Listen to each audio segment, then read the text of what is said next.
Grow Great is a city government leadership podcast with Lisa Norris and me, Randy Cantrell. Each week we share insights, experiences, and wisdom to help you and your leadership grow great. Our website is growgreat.com.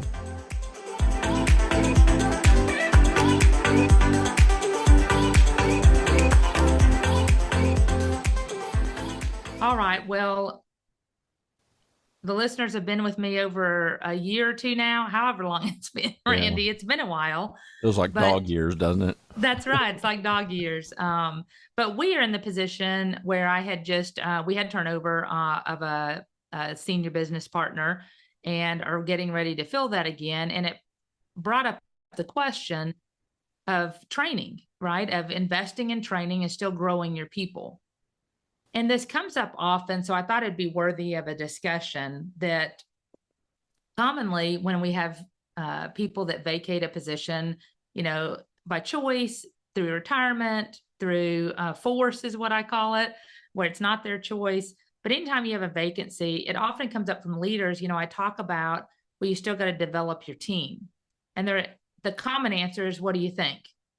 I don't have time. I just need to fill. Where am I going to find the time for that? Yeah. And so it's so important. I thought we'd enjoy talking about it today, is the necessity to always grow and develop your team, to take time to do that, because you can't afford not to. You can't afford not to, because each of us may have opportunities, and you may have other staff that you don't realize may be looking. You may have other staff that have a promotional opportunity and they move out or up, and now you have another position to fill. And it is to your benefit and to your team's benefit that you train and cross-train and develop them so they are ready for the next step when it occurs, and then it's seamless. Yep. If we don't prep, you're going to be in trouble, and it is an endless, vicious cycle. And we've all been there. I've been there. I'm sure you've been there as a CEO. When you don't invest in development of your team continually, you will get yourself into a hole, and you're trying to dig frantically out, or I call it, you're going to be below the waterline with a snorkel, just trying to get some air. That's right. So well, I think it's a false belief, first of all, but I've come to that conclusion just through my own idiocy. We think we don't have time. And we think that if we take the time, then the work product falters. And we can't let that falter. And it's really the opposite. No, it's completely the opposite. But we have fooled ourselves into thinking that, just like we fool ourselves into thinking, you know, if I walk out that door, they are screwed. No, they're not. No, they'll find somebody. They'll survive because they have to. The void gets filled. And I think for me, in my personal experience, it starts there. It starts with, what if you're wrong? Yeah. What if you're wrong? What if your belief that the work product, A, will suffer, B, it will slow down? What if that's just not true? Because in my experience, I have found it's not true. It's just a good excuse. It's a good reason to procrastinate or even blow it off altogether, that we're not going to spend our time doing this stuff. I've got a belief, I could be wrong, but it's just based on my experience. I think an awful lot of growing people takes that as an excuse because we don't know how to do it. We know how to do the work. We know that next project coming through, got that. Need hands, all hands on deck, but we got that. Now sit down, hit the pause button, and let's talk about investing in people and growing people. And, well, I'm kind of stumped. I know how to do all that conveyor belt stuff. Got that. I can do that. Yeah, it's overwhelming at times, but I can do that. But now when we start talking about trying to grow people, that's just a garden that an awful lot of people, they're just ill-equipped to garden. That's right. That's right. And it's, it comes down to, and we all get ourselves in this bind, including me, that we are so busy. And I'm not going to fool anybody into thinking that at Grand Prairie, we've got lots of time to spare and this is just easy, because it's not. But isn't it a badge of honor to some degree? Aren't people kind of wearing the whole busy thing as, you know, man, I'm just so busy. I mean, it's like, it's a point of bragging. Yeah, well, and it's also it may be a point of bragging. It's also a reality, right? Yeah, I But don't you're deny not the going to be truth. unbusy. So No, yeah, it's I just don't the deny the world we live in. truthfulness of it. I don't deny the truthfulness of it, but it's like this one-upsmanship. You know, you're busy. Well, guess what? Well, let me tell you what I'm doing. You know, it's Yeah. that kind of stuff. I I hear always tell that my all the time. staff, I said, if somebody comes and asks you for help, the last words I want to hear from your lips are, man, I would help you, but I'm busy. Because I said, what have you just told the other person? You've told them they're not busy, you Well, know? my busy's more So important than your busy. that's right. So we cannot use that as excuse. It's just our reality. We all live in that. I have not heard anything different from any of the other HR departments in my world, right? I'm Yeah. working in HR world, and we have a weekly group meeting across the state. It's got like 200 plus people in it. I have not heard one department say, you know what? I wish I was as busy as you guys are. Nobody. That has never been uttered. No, no, We no. are all busy.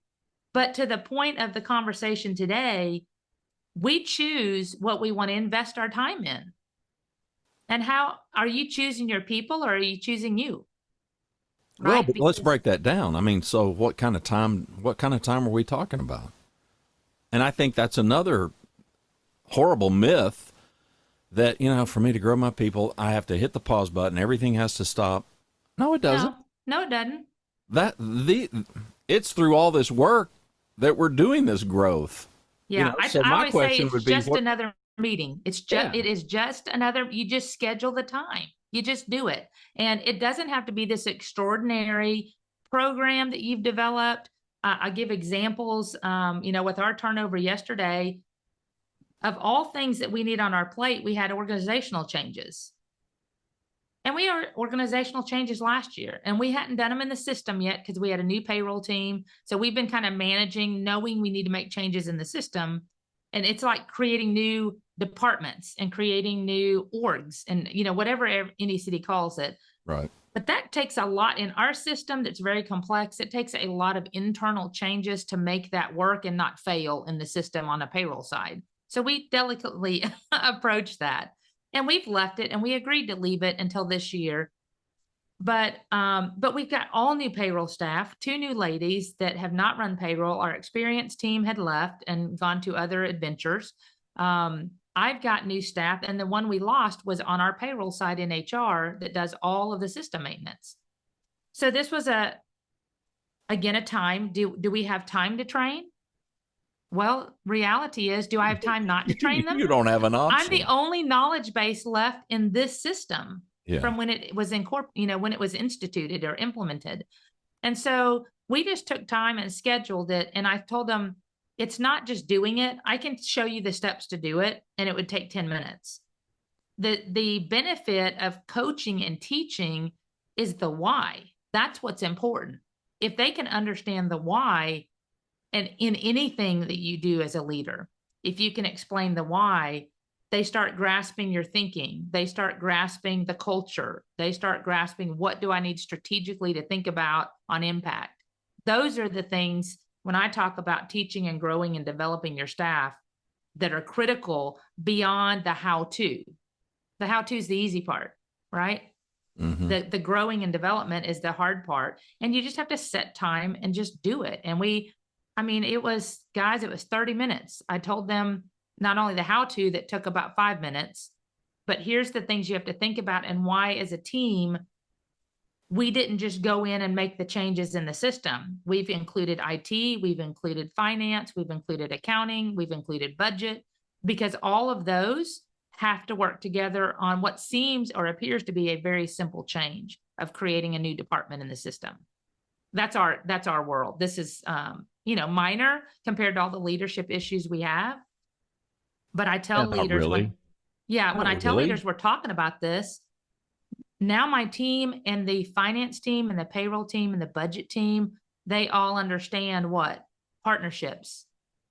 Way bigger. I've just developed something in their minds that goes well beyond just the how-to. It's now, what are the benefits of strategically coordinating on these things? And guess what? We tested it and it went perfectly. You know what I mean? And but I tell them you have to you have to be thinking ahead to make sure on these things who is going to be impacted.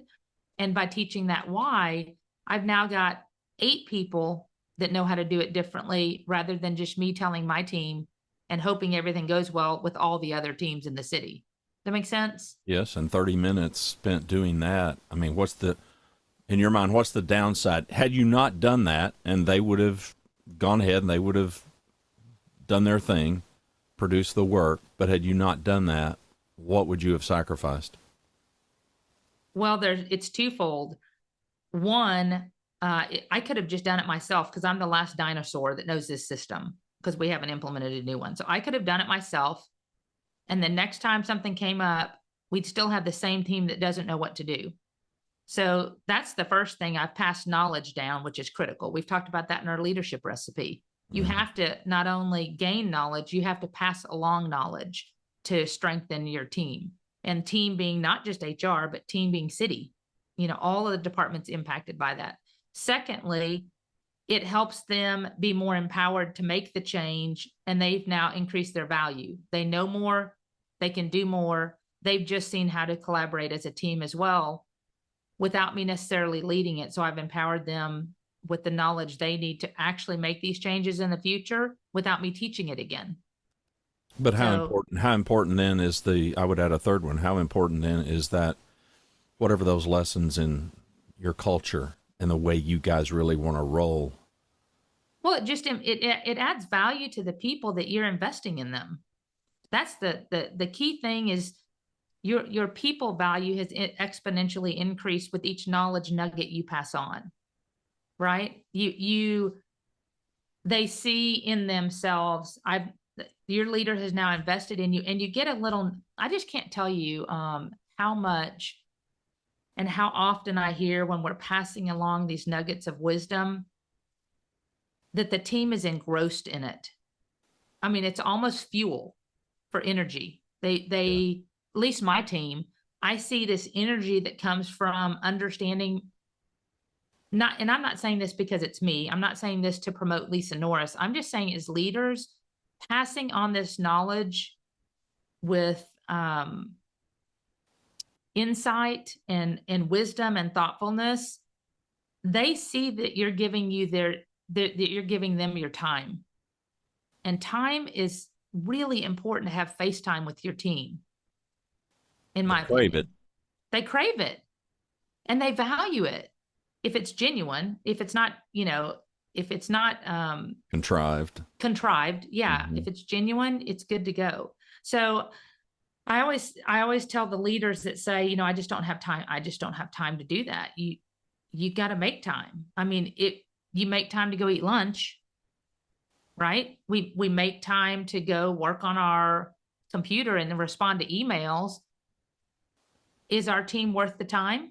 I would say yes. You need to invest in them. Everything that you give your time to them grows them and develops them if it's time well spent with purpose.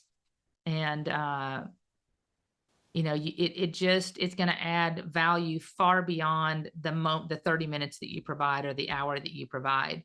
And it doesn't have to be every day. You can give nuggets in minutes. It doesn't have to be an actual meeting every single day. But if you're passing along your nuggets of wisdom and, hey, let's talk about why you did that, just sharing and giving them insight, I'm just telling you, the value goes far beyond that starts setting your culture.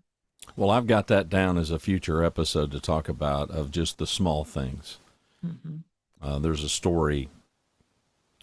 If you're offended by a biblical reference, then you'll just have to build a bridge and get over it. But there's a story in the Old Testament about a particular commander, and his name was Naaman. And the Bible says, but he was a leper. And he's got this little Hebrew girl who's a slave for him. And she's like, man, if he was only where this prophet of God was, then this prophet of God could heal him. And so he ends up getting permission. He goes down there, and the prophet sends a servant to the door. The prophet doesn't even come out to meet him. I mean, he's a big shot. He's a big shot, smarty pants kind of a guy, so he's totally offended by that. And the long and short of the story is he's told to go dip into the River Jordan, which is this horrible, mucky, muddy river, dip 7 times. Well, he doesn't want to go do that. And finally, one of the servants says, you know, if you would have been asked to do some great thing, wouldn't you have done it? So why not just go on down to the Jordan and dip 7 times and be healed? And I think so many times in our leadership journey, we want to do something big. And we get it in our head that leadership is largely, it's something big. And my experience is, and my insight from working with a lot of leaders over time, that's just not how it rolls. It's just everyday, ordinary habits and behaviors, and it's all these little things that we do. It's all the little kindnesses that we show. It's all the little acts of attention, you know, that add up. Somebody wrote a long, long time ago and made an analogy about our relationships. I don't know about you and Don, but I can tell you, me and Rhonda, if somebody were to ask me, or if they were to ask Rhonda, okay, what's the one thing? What's the one thing that caused you to, you know, to fall in love with this person? I couldn't tell you. It's not just one thing. It's just a boatload. It's a boatload of seemingly little things, but they all add up to make that person who they are. And our leadership journey is exactly the same way. So I would start there with, don't think that, okay, well, this is going to take way more time. No, it doesn't. Yeah. How much time does it take for you to develop the relationship, you know, with your kids, with your spouse? It's just all these little micro moments that add up. And to your point, our people, they crave it. They crave it. They're watching. They're paying attention. They're taking their cues from us. We've said it before, and it bears repeating. We have got to give them a truthful, honest story to tell themselves about where they fit, how they make a difference. And if we don't tell them that, they will create their own narrative, and mostly it won't be a good one. That's and right. that helps nobody. So, No, it's and I was just looking for it. You know, you talk about culture, and Tom Hart, our former city manager, for those of you that know him, you talk about the little things. He actually puts that in our executive offer letters, and I believe Steve has followed suit. We've had less of them, but I was looking for one that we had done in the past. Let me look and see if I can. I'm just curious if it's still in there. But he talks about in the offer letters to our directors, I'm not asking you to look for the one big thing. It's the million little things. yeah. I was trying to see if I could find one, but he talks about, don't look for the one big thing. I want you to, it's all about the million little things that you do every day that creates a great leader and a great culture, you know. And I agree with him. I mean, he gives us about 20, 25 bullets that are simple. It's just lead well, create raving fans, value your people, and they will value you back. Look at what you're asking for your people. I mean, how is that behavior that, so you're there when he was a city, so how congruent is that behavior that he's expecting of you and you expecting of your people? It's completely congruent. That's right. Leadership is showing people the way. I mean, come on, we do know that. We all get that, right? That's right. We've got to kind of be out front showing people how it's done and how they can succeed. So I think it's all largely much ado about nothing. I think it's a bunch of excuse making. I think we've convinced ourselves we don't have the time to do it when the reality is we can't afford not to do it. That's right. Because the people that you're going to lose first are going to be the high performers. You're going to have to chase off the dead wood. That's right. The dead wood's not going to walk out the door. They're going to hang on. So that's just a bad life to live, to to know that I'm losing good people, and now I got other people, and I can't get rid of them unless I am really intentional and purposeful about it. Yeah. And, talking about when you talk about a culture and you talk about coaching and teaching, it just, and this is a good example. And I'm going to read this paragraph that he puts in his offer letters. And it's a different offer letter. I'm sure many people have offer letters that are just, here's your salary, here's our benefits, we expect you to start on this day. But I want to read you this paragraph that is in in a lot of our offer letters and was under Tom, because he had all of these bullet points, right? All of these things. But this is the last paragraph. I expect a lot. I'm confident you're the right person to take the helm and continue our journey on a journey of excellence. Got to make this a little smaller so I can see it. Understand my role. It's simple. It's to make you successful. I will be fighting for you and supporting you. Talk to me anytime, 24 hours a day and any day of the week. I want you to be successful both for your sake and the sake of the city. My belief is that it is not one major item that makes an organization great. It is 1,000 small things. A great leader creates a great team. Get them aligned and working toward the common goals and objectives, and ask them to help find those 1,000 items that will make this organization world class. A great leader does not care where the ideas come from. They just want great ideas. They also know they need to recognize and reward the team if they want to keep the improvements going. I believe you will be that kind of leader. Accepted with contingencies, and they sign. How powerful of a statement is that on culture and getting it right and doing the little things that matter? Well, you haven't even hired them and you're already growing them. That's right. They haven't even signed the contract yet. They haven't even accepted and you're already growing them. That's what I would say. And you're setting the stage of, if he's doing this at the top, you think I'm going to sign that and not believe in that immediately? I mean, I read it and I'm re-energized, right? I mean, Yeah. he was just that kind of leader. And what makes it different, he didn't just say the words. That was his belief system, right? And it made a difference in the people that came here, not only under him, but you've got Steve and Cheryl and others in our city, our executive leadership team, that are trying to hire great. We're all trying to be part of continuing this legacy of service and culture that's been established at the city. And it's just felt. That's the only thing I can explain. When you're talking about these 1,000 little things, it takes the time and the effort and the energy of each of us as leaders to grow and develop our people on a continual basis, so that when we are gone and when we move, for whatever reason, by choice or by force, we have left a legacy of leaders beneath us that can fill in those gaps and provide a continued service that's consistent and follows our belief system into the future. Well, and the only way that you're going to go faster is you've got to put in this time. You've got to put in this time to grow.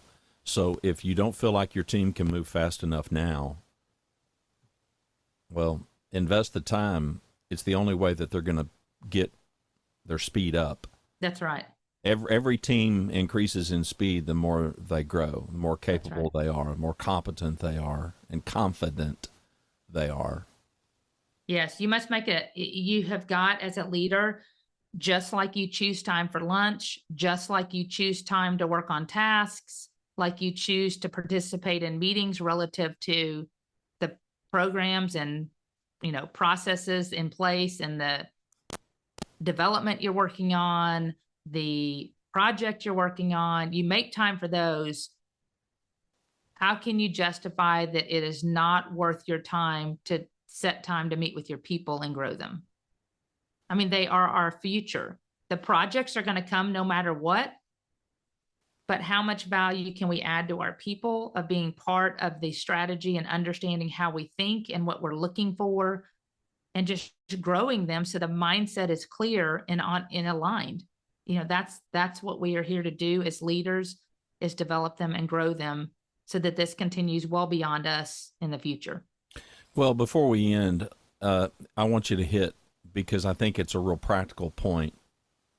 hit on the expectation of the time element that this takes on any given day.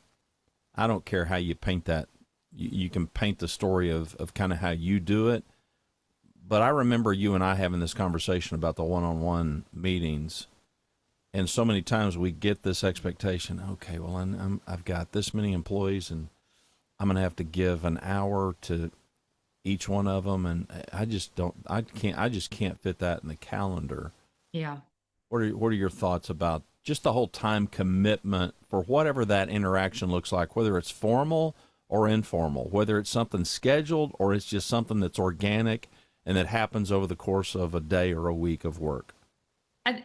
First and foremost, it needs to be intentional. There, like you said, there's informal moments that just take minutes in a day. That's for me, that what that looks like is just conversations where, like, I just got pinged on Teams and an employee says, do you have a second? Usually that means they're coming in, they need help on an equity, maybe somebody's called them. You want to first make yourself available to provide insight. And those are minutes. They can say, I was considering this, I don't know what it looks like, a disciplinary action for a director, and here's the issue, and my thinking is X. Just sharing insight and wisdom is still development, because you can ask questions, you can be curious of how you got there, you can test their thinking, test their strategy to understand it and gain the knowledge behind it, and then provide insight to help them. Well, what I would question was X, and here's why. Have we looked at the policy? I mean, anything you ask, you're automatically growing them. Those are moments. The intentional parts are setting strategy time, or setting the one-on-ones where you can ask one question and make sure we're aligned. My question in the past, we've talked about in prior shows. In fact, I just told my management team I'm getting these set back up again to talk with the entire team, because I don't do them as frequently as they do. My HR leaders do. I believe theirs is every other week with their team for 5 or 10 minutes with their team members. But for me, I spend about 15, 20 minutes a person and just ask one question. In the past, that has been, it's different every time, but the most recent one was, what's getting in the way of creating raving fan service? Because that's our business philosophy as a city. And they came up with great ideas. And I said, okay, then we troubleshoot those as a team once I compile them. So those intentional meetings, those can take hours out of your year, versus, and then setting strategy time. We set a strategic meeting annually with the team where we look back on our goals in the past and we strategize on what is the city's focus in the future and how can we align our business strategies with that. We do those kind of meetings. Again, it sounds like me leading it, which it is, but I also let my leaders have a component. So they're teaching a component of it. And then the team is getting to see how we think, and we're growing them in just simple stuff that is not said. It's growing them in why strategy is important. It's growing them on how to align to the business culture.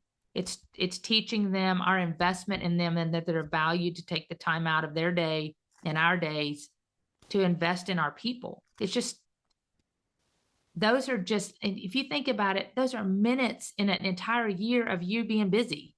Minutes when you look at the entire 365 days. Yeah, my parting shot would be, and this is a subject for another show, but in addition to kind of these micro moments and the time and the commitment that we spend to train people, is that my experience is high performers want to be challenged. And we can't say, well, the work is challenging. People need to be personally and professionally challenged.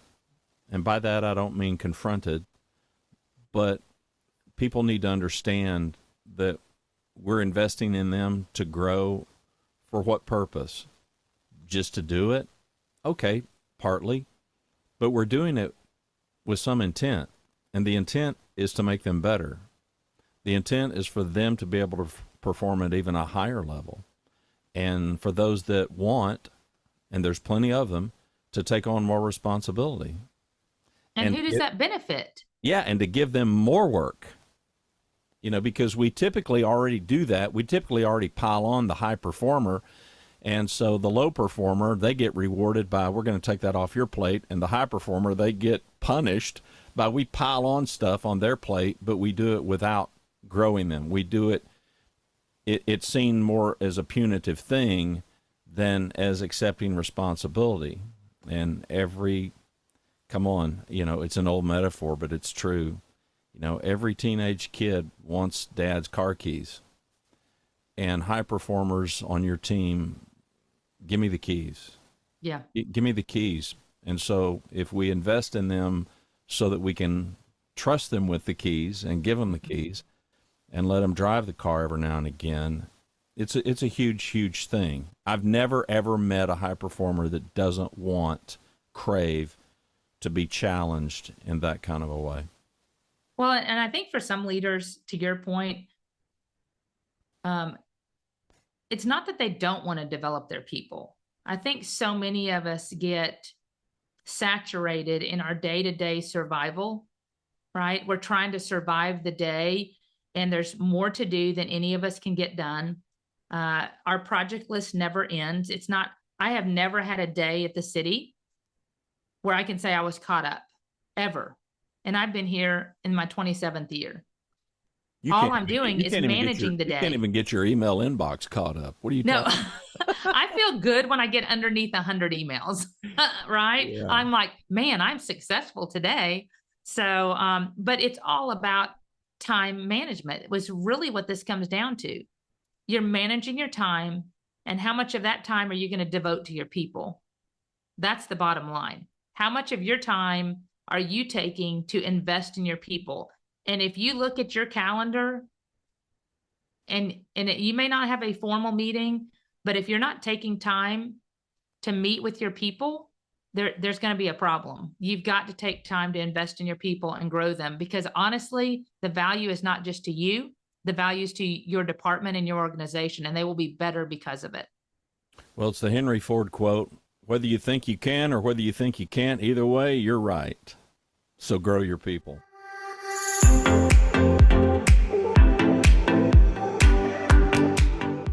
Thanks for watching and listening to Grow Great, a city government leadership podcast. For Lisa Norris, I'm Randy Cantrell. Be well, do good, grow great. The website is growgreat.com.